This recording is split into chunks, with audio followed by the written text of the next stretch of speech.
Again, this is the way that we do things. Take what you want and leave the rest. I do believe that every kitchen should be sanded.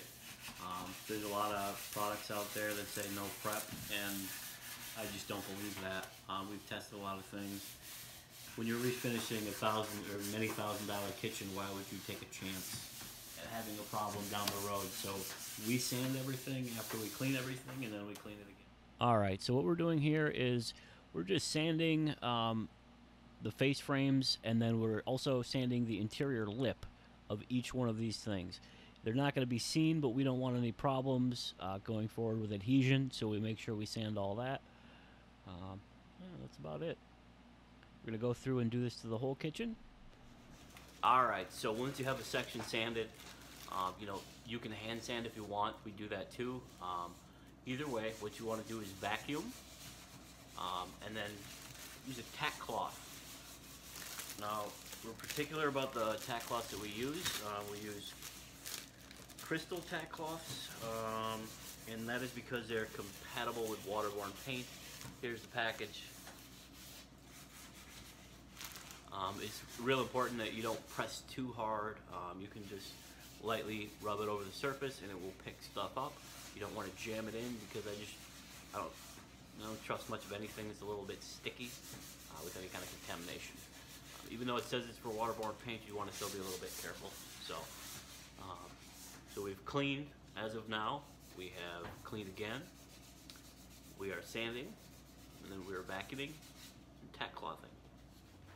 All right, everybody. We have sanded, vacuumed, and tacked these cabinet bases here. What we're going to do next is go ahead and use our PG5 IPG masking tape, which is very high tack. It's paper. I like it this way. There's a few different ways to do it. This one's pretty simple because, there's really no issues here. There's enough of a lip.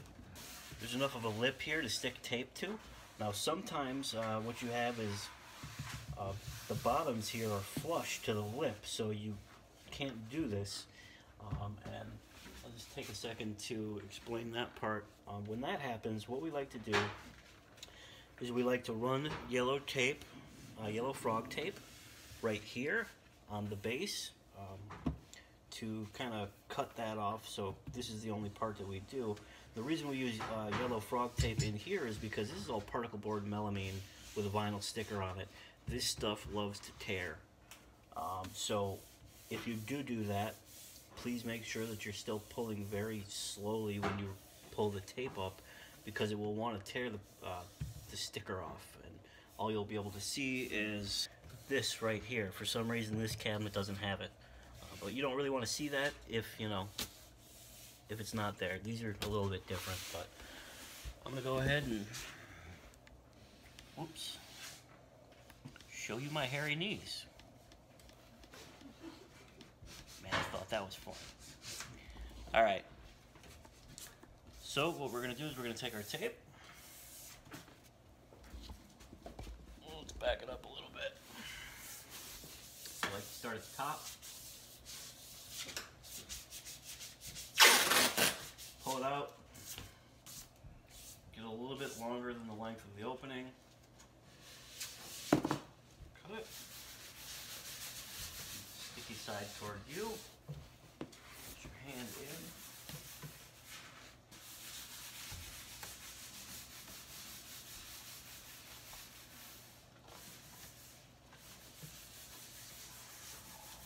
Run your finger along there. Make sure that it's sticking nicely. Should time this. Next, I like to do it all at once. It saves a little bit of time, and when each cabinet takes 4 to 7 minutes, 15 seconds on each one will save you some time. We're going to come here next.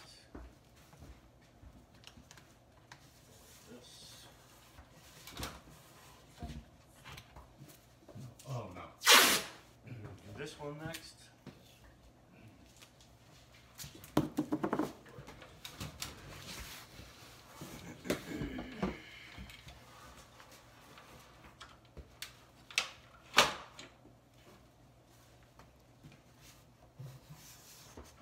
Always want to make sure that you push on that tape and run your finger along it to make sure that it adheres correctly. You don't want no problems. Now we're going to do the bottom.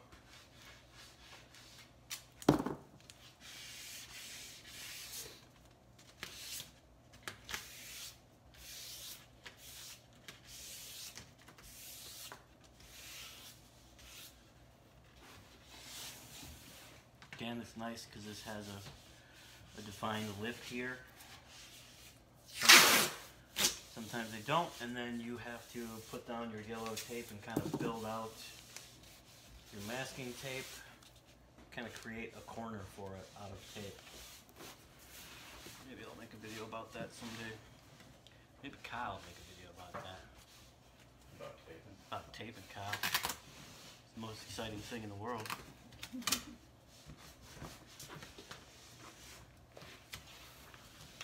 You want to piss people off, have painters argue about tape.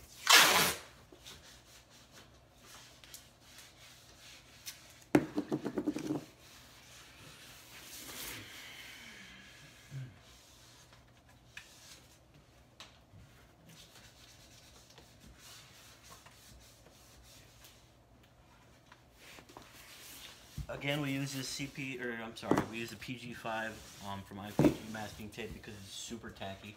We've used the CP66 from Sherwin-Williams carries that.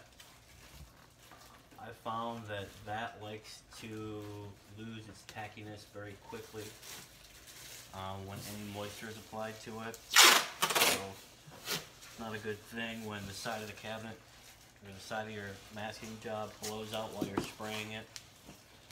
And I found that this doesn't happen with this product.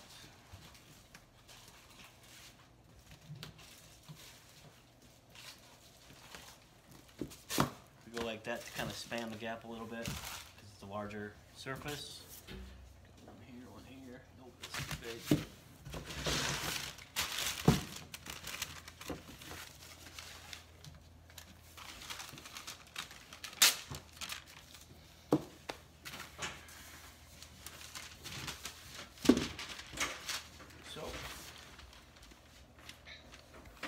From there,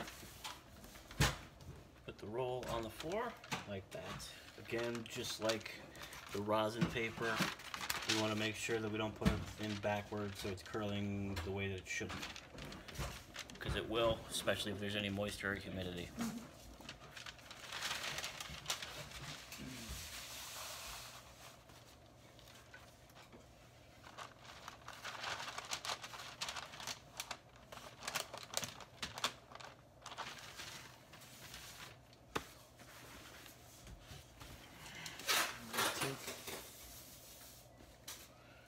Nice sharp knife. Just cut it nicely on the bottom, making sure not to cut through the tape. We're going to go along and just make sure that the paper is adhered to the tape. Do this section.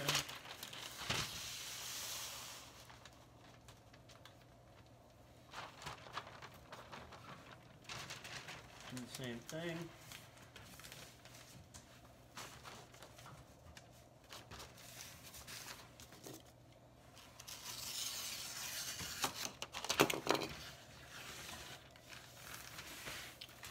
Then, because sometimes there's a gap and it's not touching the tape down there, just want to make sure we do this. And do the same to the top.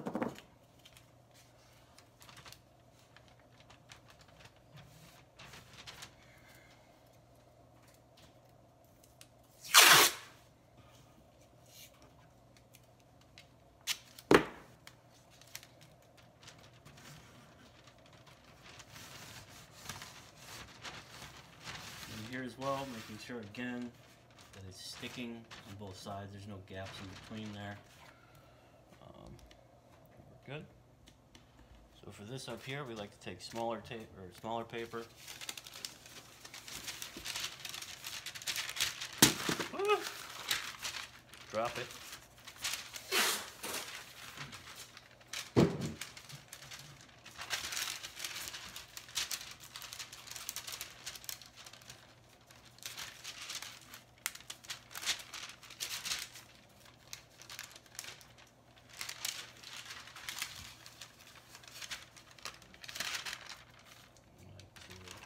Crease it like that. Cut it.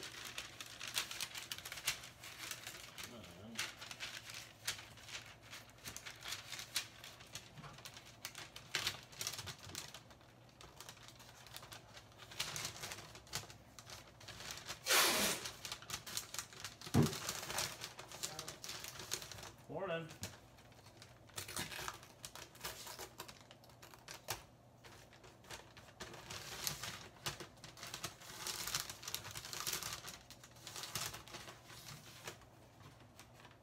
Do that.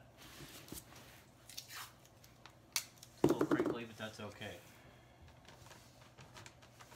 Everything's stuck down. We are good. That's it. All right, we're just going to speed through the next couple here. Basically, you'll be able to see the way that we do these banks of drawer, I don't know, boxes. It's pretty methodical. Goes much quicker this way. Really pay attention to the next step that we got going on, where we just run the line of tape all the way up the whole thing. That makes a huge difference. You don't have to individually mask each one. And then just cut our paper and put it on in, making sure that everything's all snug and sound. Oh, looks like I missed a spot there. But I took care of it. Look at that. Next we come up to the dreaded Lazy Susan, which is always a pain in the butt, and that's where the faking out the corners that I had mentioned earlier is going to come into play.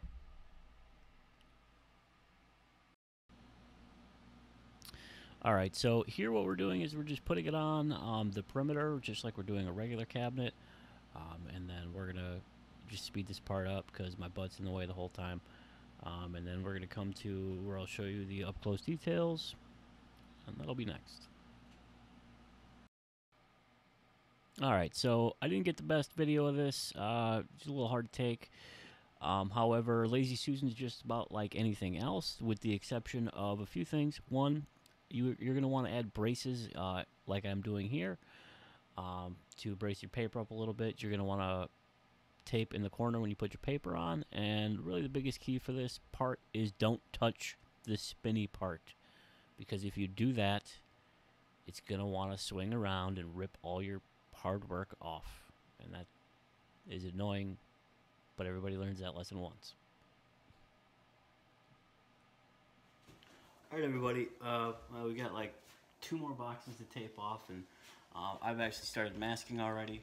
What I have there is the 3M 99-inch film for the M3000 hand masker. You can see how this goes on. That's how it goes. If you don't have one of these, I think they're $60 or something like that, depending on where you get them from. You do need the blade as well. There's usually a guard on this one. Ours got cut off because we use it all the time. Basically what this allows you to do is, when you don't mess it up, go through, and you can just go up there and mask everything off with this, or you can put plastic rolls on it that expand. That one right up there, this is a weird kitchen, so let's turn this other way.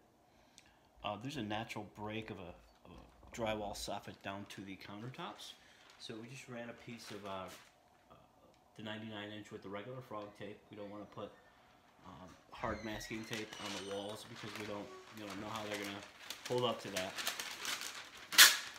But basically that allows us to do that, and then when we want, tomorrow is spray day, because we got a bunch of things going on. So when we want, what we can do is just pull that down, and it'll expand and drop down, and it'll create a wall for us. We can do the same thing here. That's about it though. So, oops. That's where we're at right now. Turn around. Bright eyes. Turn around, bright eyes. I was listening to the Damn Band yesterday. I was entertained. That's it. So as you can see, no, let's go this way. See that gap right there, and then we have another one right here. But we got to finish a cabinet on that side, or the back side of the cabinets. So that's what we got. All right, so at this point we have the walls masked off. Now we've only used, what, 12 or 16-inch paper because of the layout of this kitchen. And we will be using HVLP sprayers. It's never a bad idea to overcover, just to make sure everything's covered. We are doing black. So everything in this house is white, but we have enough experience with our equipment that we know exactly what we're going to do, and we'll keep our spray pattern taken care of. One thing that we do every night, so we do have a couple different jobs going on, so we're going to hit to another job. But as for right now, what we're doing is we're leaving their appliances and their refrigerator and their sink all accessible to them. We do that just for convenience for them. They can still kind of use their kitchen a little bit while we're here. And what we will do tomorrow is come in, we will cover the appliances, and we will drop our masking wall down to the counter. We will continue to cover the counter. We'll pull this out to cover everything, and probably put up a zip wall over here to do it, and then we're going to vent out a window. But what we will do is first coat, we will spray a gray bin that is bin primer, that is not bin synthetic primer. They're two completely different things. One is water-based and one is alcohol-based. We use the alcohol-based one because it's much better. Bin for the win. Some people use oil-based primers. That's awesome too. We just found that our adhesion testing, our stain blocking testing, and also the time that's used, or dry time is a big factor as well. And that's why we use bin. It works very well for us. So that's about it.